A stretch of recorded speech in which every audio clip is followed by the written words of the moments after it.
Hello everyone, this is Shikha, your English teacher. Today we are going to complete a poem, A Tiger in the Zoo, of our course book, First Flight.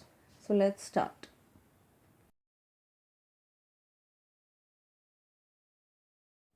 A Tiger in the Zoo is written by George Leslie Norris. He born in 1921 and died in 2006. He was a prize-winning Welsh poet and a short story writer. Welsh is a name of place as well as a language, and he wrote short stories. He is considered as most important Welsh writers of the post-war period, and his literary works won many prizes. His famous works are Finding Gold, The Loud Window, Phoenix Living series like Ransom, etc. So these are some work written by George Leslie Norris, and today we are going to study one of his work, A Tiger in the Zoo.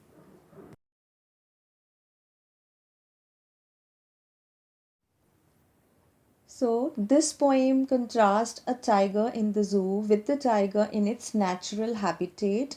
The poem moves from the zoo to jungle and back again to the zoo. Read the poem silently once and say which stanzas speak about the tiger in the zoo and which ones speak about the tiger in the jungle.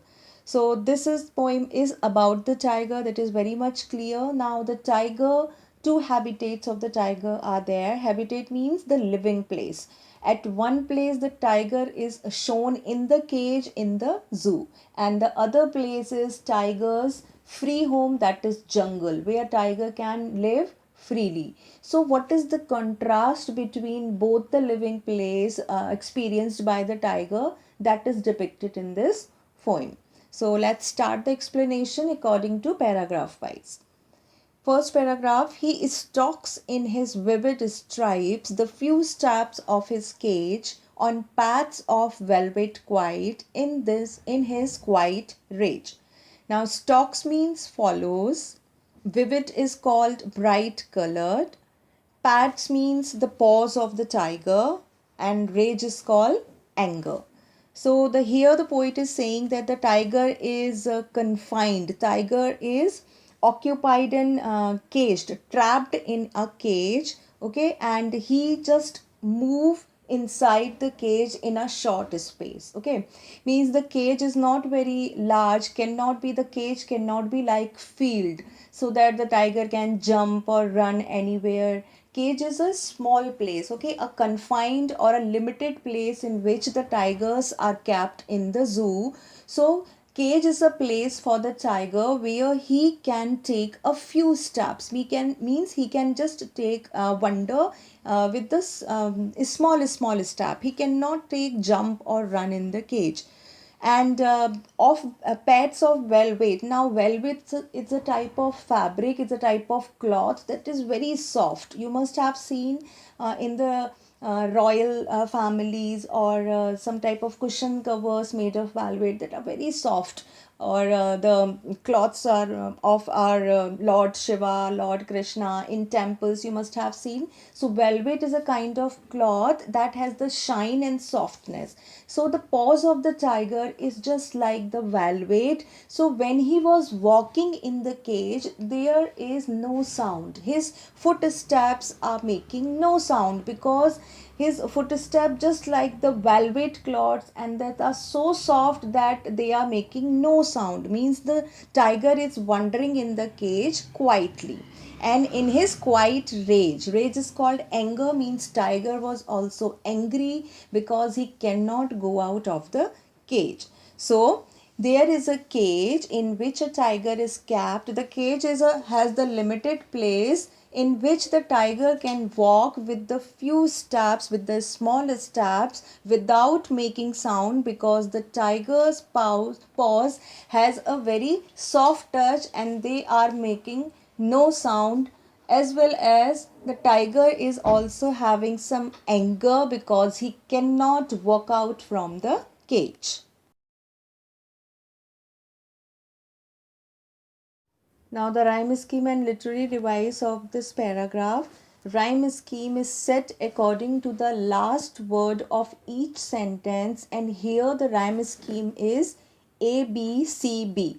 Here you can see A is for first line, B is for second line, C is for third line, and B is for again fourth line. Okay, here the last words are first line last words is stripes, then cage, then quiet, and then rage. These are the last words of the each and every line. Now here the second and fourth line last word, that is cage and rage, they are rhyming, means when you pronounce these words they sound same. Cage, rage. That's why the rhyming scheme for the line number 2 and line number 4 will be same. That's why we have written B and B for second and fourth rhyming. Now literary devices. Literary devices are same as you read Alankar in Hindi, same literary devices in English, that makes prose and poetry part different. These are the elements of the English language that create a type of rhyming sound in a poetry. You can find the literary devices in poetry. So many type of literary devices are there in this paragraph. First literary device is personification. The tiger is addressed as he. Now what is personification? When you are making a non-living thing in a living thing, then it's the literary device will be personification.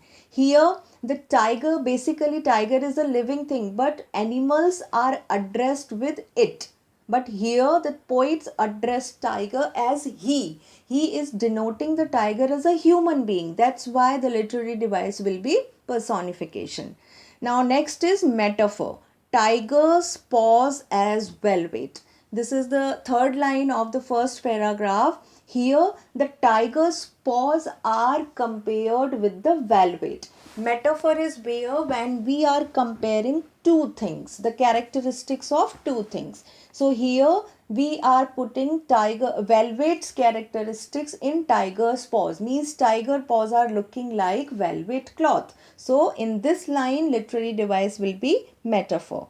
Now enjambment. Now enjambment is a type of literary device when you are writing two sentences, means after completion of the one sentence there should be a full stop or comma. But enjambment is that literary device where you are writing two sentences or three sentences without any punctuation mark. So here line number first, he stalks in his vivid stripes on the few steps in his cage. So line number 1 and line number 2, they are coming continuously. Okay, they are 2 in numbers, but there is no punctuation mark between them. So their literary device will be enjambment. Another is imagery. Now imagery is the literary device when you are creating some imagery. Imagery is called a type of symbol. When you are presenting a symbol and through that symbol we have to identify the thing. Like here the imagery is given vivid stripes. Now vivid stripes is called colorful, different color stripes. Okay, different color lines. Now who is having different color lines? Tiger. Okay, so this imagery is given that vivid stripe has come for tiger. Now assonance. Assonance is the literary device when in one line there is vowel sound. Okay, vowel sound is there like A, E, I, O, U. These 5 vowels are there. Okay, vowels are there. So if in the one line, if the same vowel sound is coming again and again, then their literary device will be assonance. Now here in this paragraph line, in his vivid stripe. Now here I is a vowel sound and that is repeated again. I in HIS, again I is coming. VID, again 2 times I has come. Now STRIPS, again in this I has come. So how many type I has come? 5 times. So which literary device will be there in the line? Assonance. Now another literary device is oxymoron. Oxymoron is a type of literary device when two opposite words are coming just after one after other. Okay, means very close, nearby. Here you can see quiet. Quiet means peaceful, very calm, and rage is called anger. anger is called very higher anger. Now you see, these two words are quite opposite to each other. Quiet is peace and rage is called anger. So these two opposites word create a literary device that is called oxymoron. Now some new words from this paragraphs are: stalks means follows, vivid is called bright colors, pats means paws of the tiger, and rage is called anger.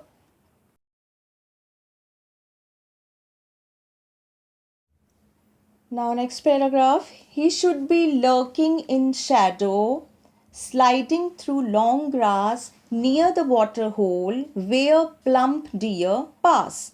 Now first, lurking is called to be hidden to wait for your prey, means you are hiding to wait for your prey. Prey is the animal on whom you are going to hunt, means he is going to be your food, that is called prey. Okay, so here poets want to say that if, means this time the tiger is in cage, but if the tiger would have been outside of the cage and behind the long grass, means in the jungle, then this time he would have been doing hunting and he would have caught a deer as its food. Means if he would have been out of the cage in the jungle, and this time he would have been hiding behind the grass, and as any deer would have come, he is going to jump on that deer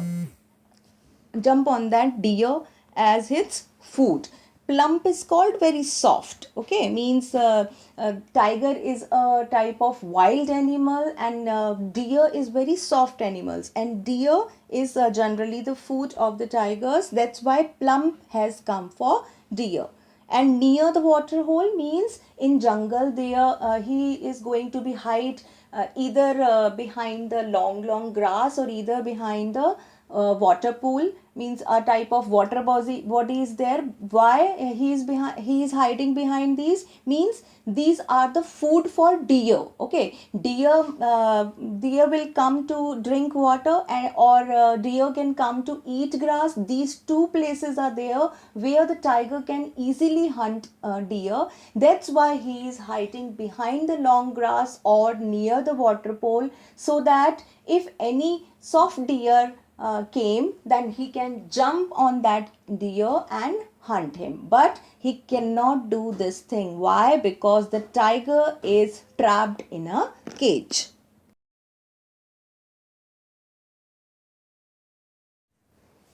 Now again, the rhyme scheme of this paragraph is A, B, C, B. Means the second line, the last word of the second line is rhyming with the last word of fourth line. That is called grass and pass. Okay. Now literary devices in this paragraph. First is enjambment, means there is no punctuation mark between two sentences, and those lines are: sliding through long grass near the water hole where plump deer pass. Line number 3 and 4. Now another literary device is imagery. Imagery is called when you are giving some hint, and through that hint you have to identify the character or the thing. What is that thing? Now here, lurking in shadow. Now behind the long grass, who can hide? Lurking means hide. Okay, who can hide behind the long grass? Any wild animal. Okay, any of the wild animal, not the tiger, but any of the wild animal. But here the poem is about the tiger. Okay, only about the tiger we are talking about. That's why through this imagery, through this symbol, we can identify that the creature is tiger. So lurking in shadow, that is come for tiger. So that that's why the literary device is imagery. Now another is alliteration. Alliteration means when the consonant word is coming, the same consonant sound is coming again in the beginning of the word. Okay, means the vowel sounds are 5, those are different. All the consonant, the rest of all the consonant sound, any of the consonant sound is coming at the beginning of any word in one sentence, then there will be literary device alliteration. Here plump pass. Now you can see the consonant sound P. P has come more than one time, at two times, okay, at consecutive place, means continuously. P in the beginning. Plum is started from P and pass is started from P. So which literary device will be here? Alliteration. Now, new words. New words are lurking. Lurking means hidden or to wait for the prey. Now, next paragraph, he should be snarling around houses at the jungle's edge, baring his white fangs, his claws, terrorizing the village. Now, snarling is called making a warning sound by the wild animals. Then, fangs are called sharp tooth of the animals, and baring means uncovered. Terrorizing, you know, terrorizing means to make someone fearful. Okay, so the poet is saying if the tiger would have been out of the cage in the residential area, and which type of residential area means a type of village or some houses that can be situated near the forest. So sometimes wild animals do enter in the residential area in the village. So if the tiger would have been come out of the cage, then he can enter in the residential area and he is going to make the warning sound, and with that warning sound the peoples living in that residential area are going to be terrified, are going to be horrified. And from which they are going to be horrified? With the sharp tooth and the paws of the tiger. Because if the wild animal like tiger is moving around on the road between your houses, then it obvious means everybody is going to have a fear, means how the wild animal can come in the jungle. So if the tiger is not outside, if the tiger is not have been in the cage, then he would have been wandered out as outside and he can enter in the residential area. But right now the tiger can do nothing. Why? Because he is trapped in a cage.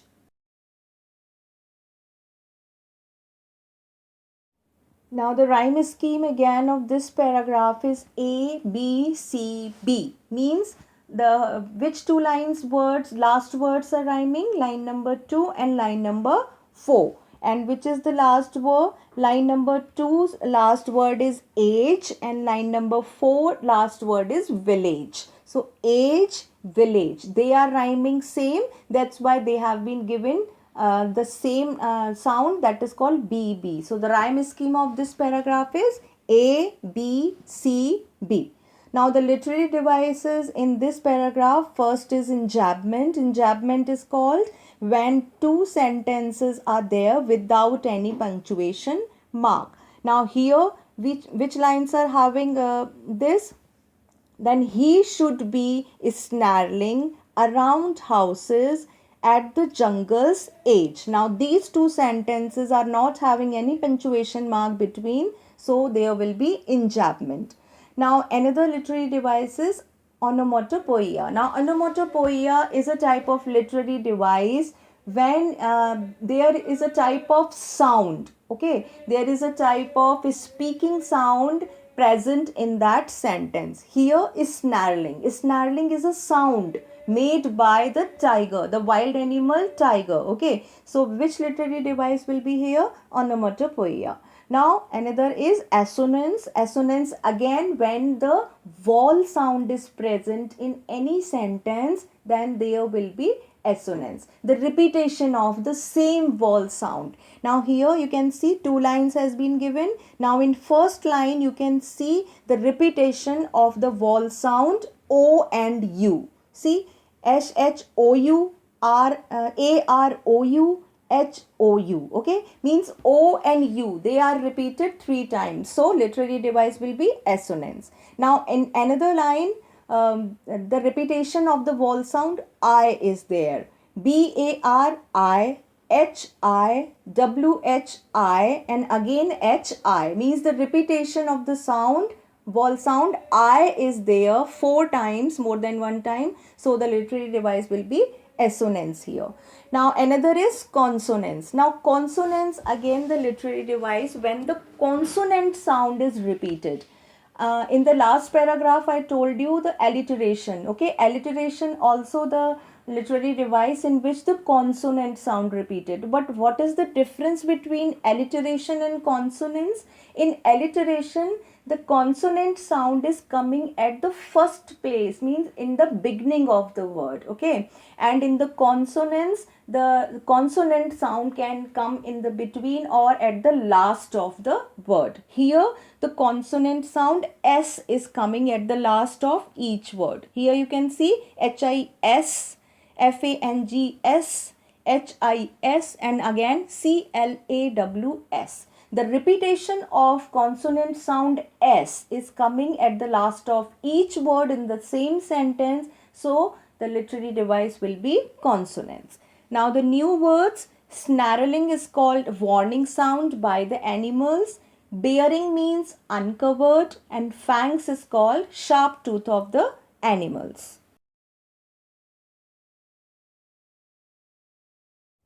Now next paragraph. But he is locked in a concrete cell, his strength behind bars, stalking the length of his cage, ignoring visitor. Now, concrete cell is called, concrete means it is made of cement or sand or small stones with the water. Okay, that is called concrete, from which our house walls are made. That is concrete. Means the cage of the tiger in which the tiger is present, that is made of the concrete, that is made of the cement wall. Okay, means cement cell, that is a type of cement cell. Means the cell is, the cage is very much strong, the tiger cannot go out of it. Okay, his strength behind the bars, tiger is a very strong animal, but right now his strength is inside the cage. Means he is not at all able to show its strength. Stalking the length of his cage, ignoring the visitor. Means he cannot feel his strength. Why? Because he cannot show his strength. How can a wild animal who is trapped in a cage, who is inside in the cage, can show its strength? No, he cannot show its strength. That's why whoever the visitors are coming to see him, the cage is inside the zoo. Okay, fine. And in zoo, so many visitors came from morning till the evening. Different, so many visitors came, and they look at the tiger, they tease the tiger, okay, from here and there. But tiger can do nothing. He is just a trapped animal inside the cage.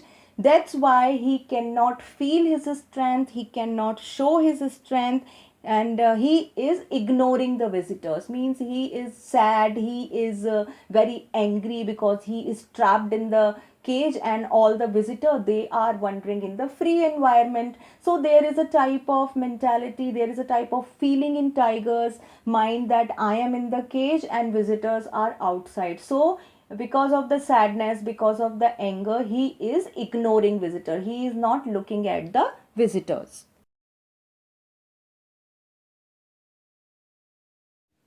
Now the rhyme scheme of this paragraph is again A, B, C, B, means the second line is rhyming with the fourth line. The last word is bars and visitors. Okay, so second and fourth lines last words are rhyming. So the rhyme scheme will be A, B, C, B. Now the literary devices in this paragraph, personification, because the tiger is addressed as a human being with he. So personification, we are making a non-living thing a living thing, or we are addressing an animal as a human being.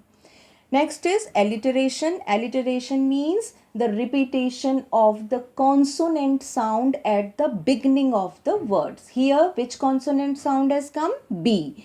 B is coming in the beginning of behind, and again B has come in the beginning of bars. So alliteration will be here.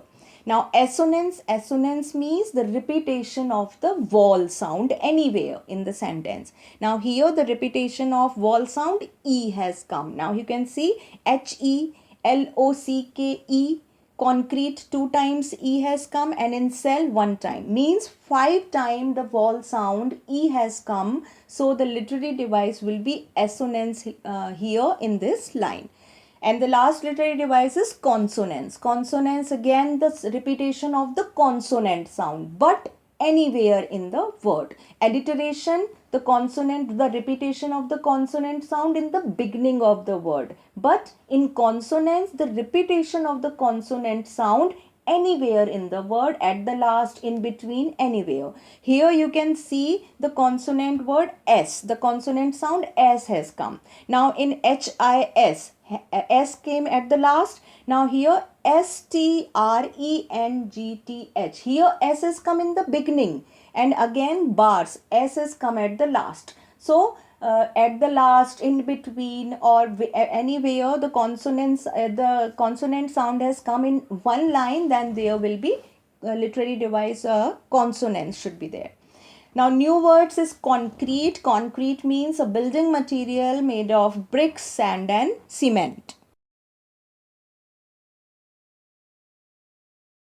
Now the last paragraph of the poem, he hears the last voice at night, the patrolling cars, and stares with his brilliant eyes at the brilliant stars. Patrolling means to guard or to have a watch, to vigil.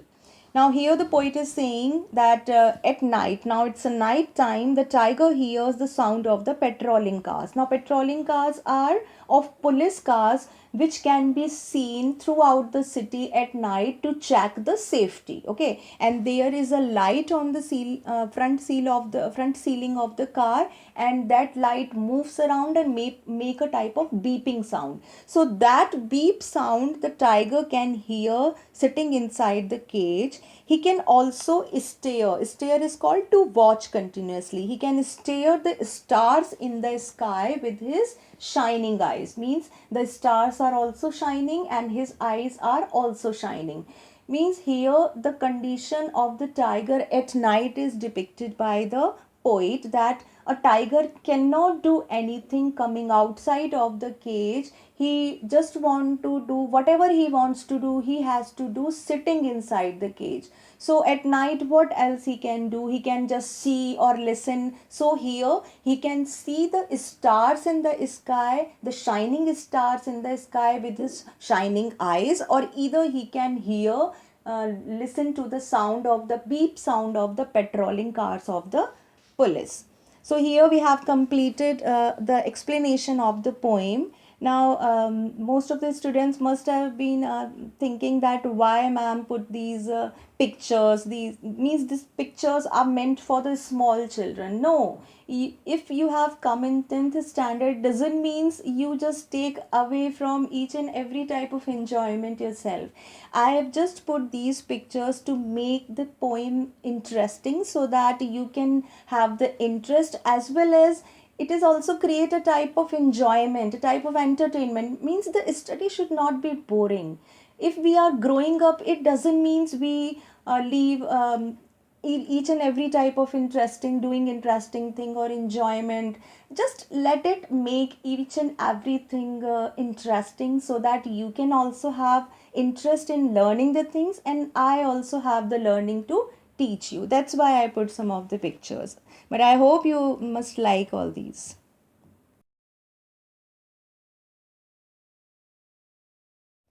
Now the rhyme scheme and literary devices of this paragraph. Rhyme scheme again, A, B, C, B. Here A, B, C, B, the last word of each sentence of the paragraph set the rhyming.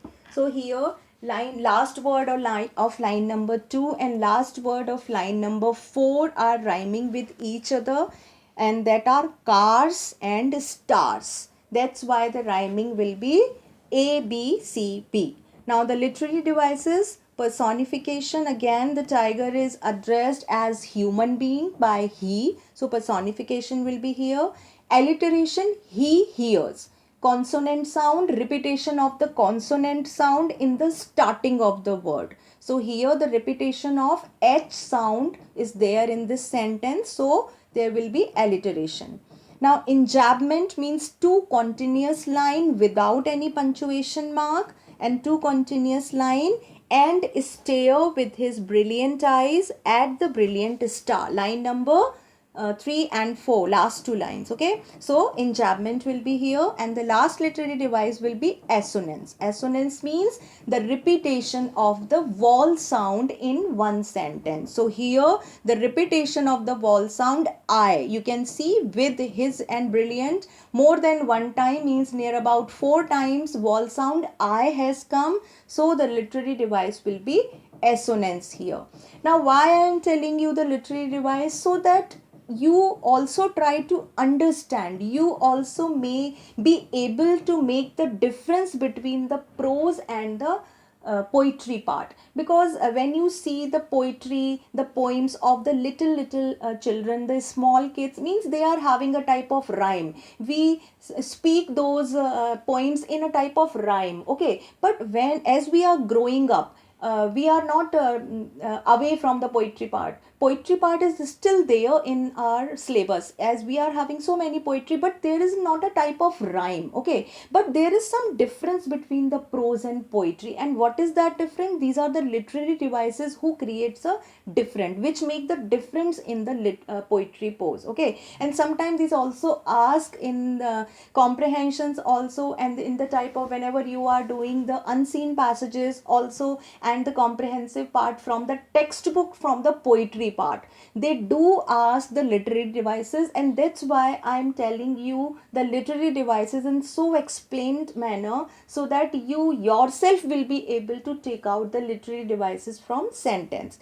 And one thing I just want to make clear, that literary device we generally find out from one line. Okay, not in the paragraph. Like in the paragraph there are 4 and 5 lines, then you are not going to see 4 and 5 lines at once.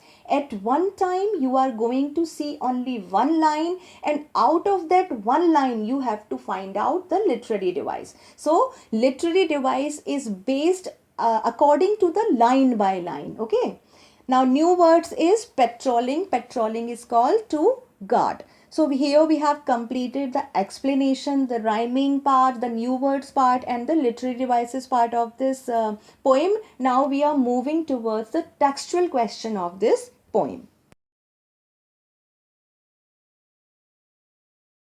Now the first part of the exercise, read the poem again and work in pairs or groups to do the following task. Now we have to make pairs or group. Now let's see the questions. First part is find the words that describe the movements and actions of the tiger in the cage and in the wild. Arrange them in 2 columns. Second is find the words that describes the 2 places and arrange them in 2 columns. Now try to share the ideas about how the poet uses the words and images to contrast the 2 situations. Now the question is that we have to make 2 groups. In first question it is asked, in first group you have to make the movement and action. The movement and action that is done by the tiger in the cage, and the in other column we have to write the action and movements done by the tiger in jungle. And in the second part of the question we have to write down the places that can be shown in the cage, and the places that can be shown in the jungle by a tiger. So let's move towards the answer.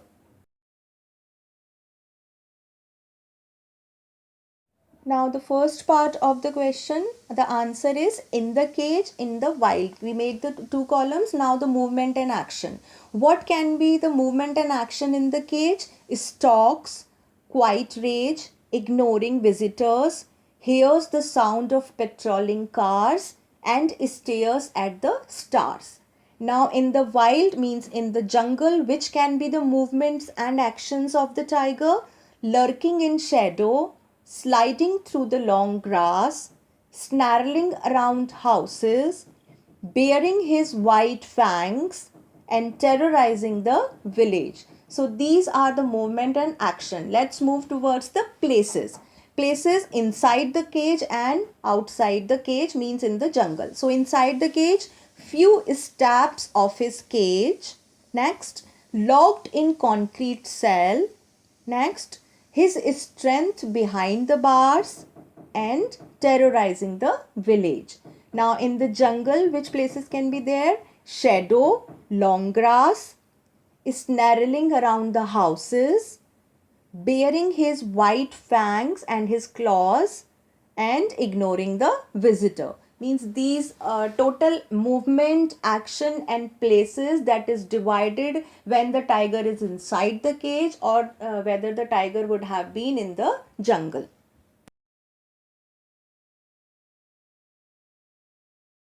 Now, question number 2. Notice the use of word repeated in lines such as these: on paths of velvet quiet in his quiet rage, and stares with his brilliant eyes at the brilliant stars. What do you think is the effect of the repetition? Now here in first line the word quiet has been repeated 2 times, and in second line the word brilliant has been used 2 times. So the question is asking what is the meaning of the repetition.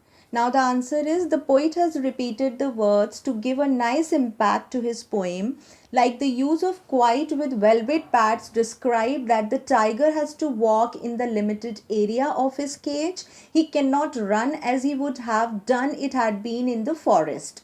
Whereas quiet rage shows the hidden anger inside him, which has grown stronger because of his confinement in the cage.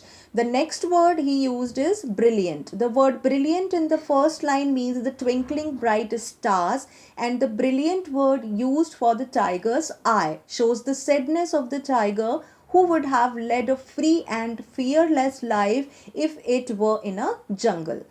Now, if you want, you can go with this answer, or either you can follow my explanation of this answer. So, what is the meaning of these words of repetition? I'm going to tell you. In first line, the first word velvet quiet is depicted by, means the cage is very small, there is a limited area, the tiger can hardly walk in that cage. So with his soft paws, tiger's paws is so soft like velvet that when he is walking inside the cage, there is no sound produced by his paws. So the velvet, the paws are very quiet, very peaceful. Okay. And the second word is quiet rage. Now rage means anger, and anger cannot be quiet, but here the poet is used quiet rage. Why?